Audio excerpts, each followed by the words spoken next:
सोलापूरच्या सिद्धेश्वर यात्रेत झाली ही भागणूक. पाऊस पडणार का, काय महाग होणार पहा.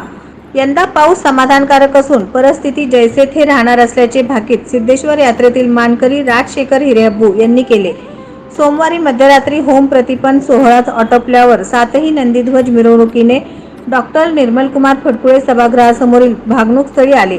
एका रांगेत सातही नंदीध्वज विसावले आणि दिवसभर उपाशी ठेवलेल्या मानकरी देशमुख यांच्या शेतातील वासराला सन्मानाने भागणूकस्थळी आणले. मानकरी राजशेखर हिरेहब्बू आणि मानकरी राजशेखर देशमुख यांनी वासराची विधिवत पूजा केली. वासरासमोर गूळ, विविध प्रकारचे धान्य, ऊस, सुपारी, गाजर, पान, खारीक आदी खाद्य ठेवण्यात आले होते. वासराने गूळ आणि गाजराला स्पर्श केला, त्यामुळे लाल वस्तू या महागणार असल्याचे राजशेखर हिरेहब्बू यांनी सांगितले. वासरानं मूत्र विसर्जन केलं, यावरून यंदा समाधानकारक पाऊस असल्याचे हिरेहब्बू यांनी सांगितले. यावेळी सुधीर देशमुख, सुदेश देशमुख, सिद्धेश थोपडे यांच्यासह नंदी ध्वजधारक भक्तगण उपस्थित होते.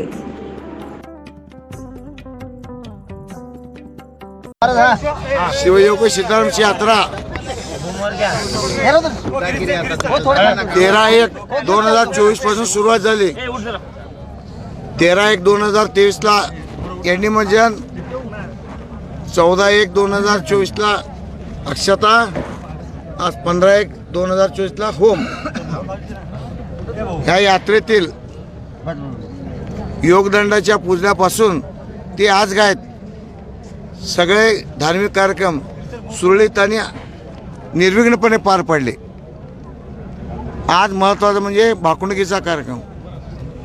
आज होम हवन झाल्यानंतर या ठिकाणी भाकणुकीत जो देशमुखाचा जो वासरू होता तो दिवसभर त्याला पाणी वगैरे म्हणजे उपास असतंय आणि त्याला काय देत नाही, अन्न काहीच देत नाही त्याला.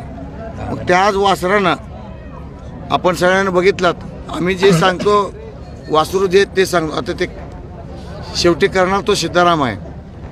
आज वासरू आल्याला पहिला मलमूत्र केलं, त्याच्यानंतर मिश्रण केलं आणि विडा ठेवल्यानंतर लाल वस्तूला स्पर्श केला, चाटला, खाल्ला नाही. म्हणजे जैसे ते परिस्थिती राहणार.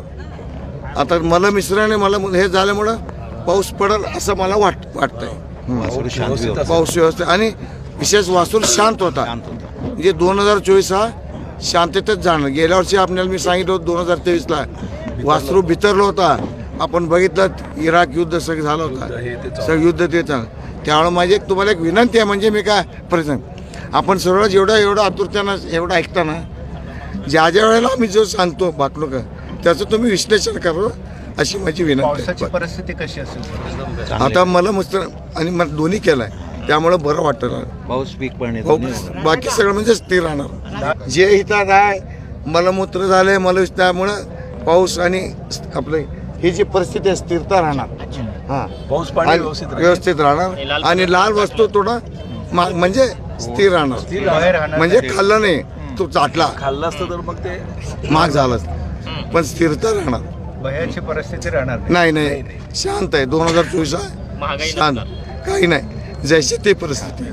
नवनवीन बातम्या पाहण्यासाठी SB न्यूज चॅनलला लाईक करा, शेअर करा, सबस्क्राईब करा.